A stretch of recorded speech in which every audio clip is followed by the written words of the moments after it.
Halo, saya Oki Dwi Prastio dengan NIM 1651502001111016.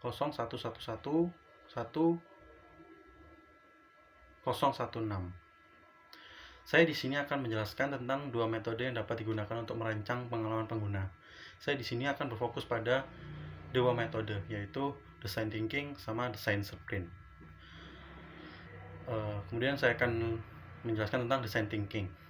Metode design thinking merupakan metode pemecahan masalah secara kreatif yang melibatkan pengguna ke dalam proses berpikir dan menjadikan perspektif pengguna sebagai pertimbangan utama dari proses pemecahan masalah.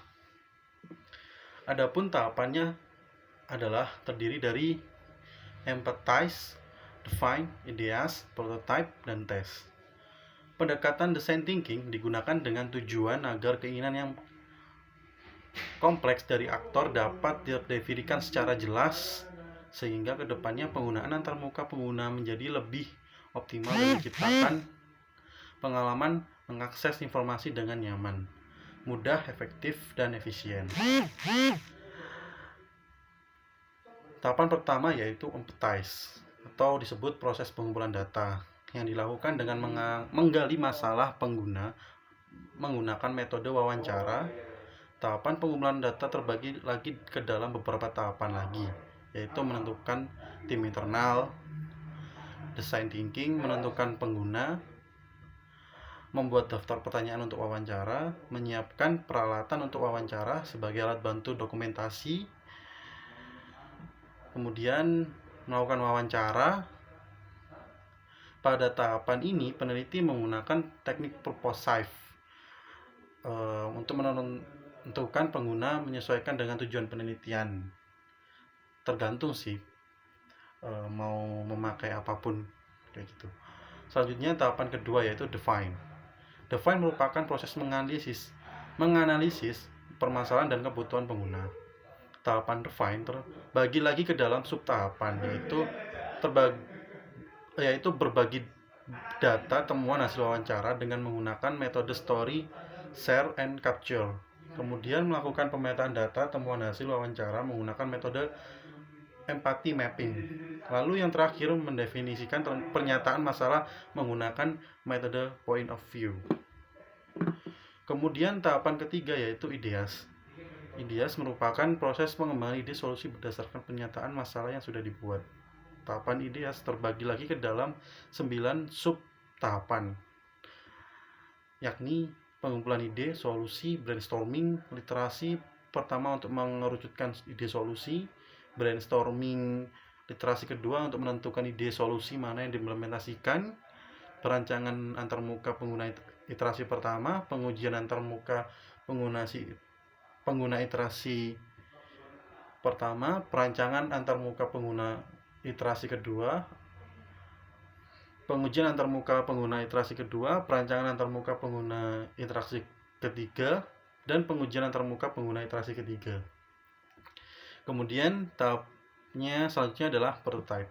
Prototype merupakan perancangan prototype berdasarkan rekomendasi ide solusi ke dalam bentuk rancangan antarmuka pengguna. Terbagi menjadi dua jenis antarmuka pengguna prototyping, yaitu low fidelity dan high fidelity. Kemudian tahap akhir yaitu metode design thinking adalah metode test.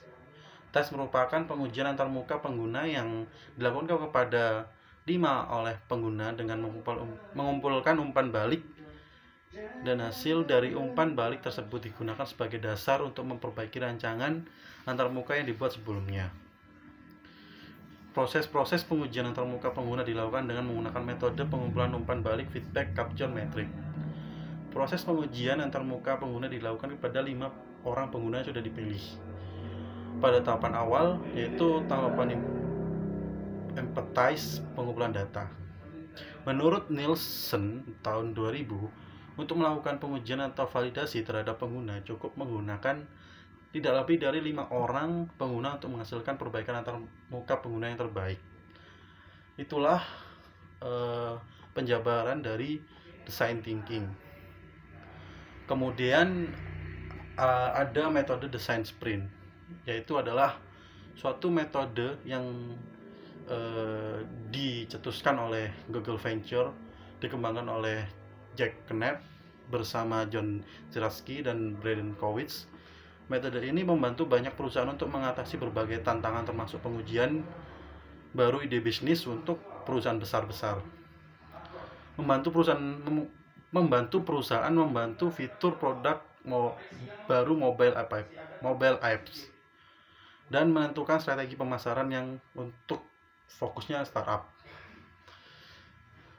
Metode ini dirancang untuk kelompok atau tim, namun metode ini juga bisa secara personal atau disebut satu orang.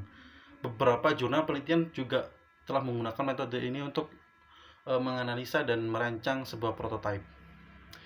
Desain sprint sendiri membangun konsep produk atau desain prototipe dalam waktu singkat, di mana hanya memfokuskan pada tahapan idea dan learn tanpa adanya tahap build and launching. Tahapan pada desain sprint adalah sebagai berikut.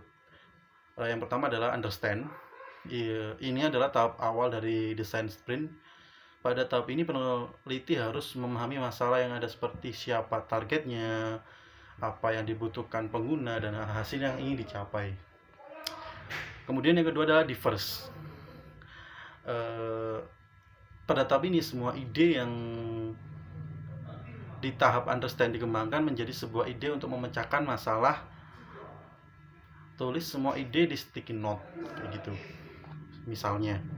Terus yang ketiga adalah decide. Pada tahap ini ide yang telah terkumpul akan dipilih untuk menemukan sebuah ide yang mana harus diselesaikan masalahnya. Setelah terpilih, mulai membuat rancangan wireframe-nya. Kemudian prototype. Pada tahap ini, wireframe yang telah ada diolah menjadi prototipe yang siap digunakan atau ditujukan kepada calon pengguna atau responden. Kemudian tahap validasi pada tahap akhir. Ini tahap akhir, yaitu prototipe yang telah diolah ditunjukkan pada calon pengguna. Tahap ini bertujuan untuk sebagai bahan evaluasi tingkat keberhasilan pada pembuatan prototipe.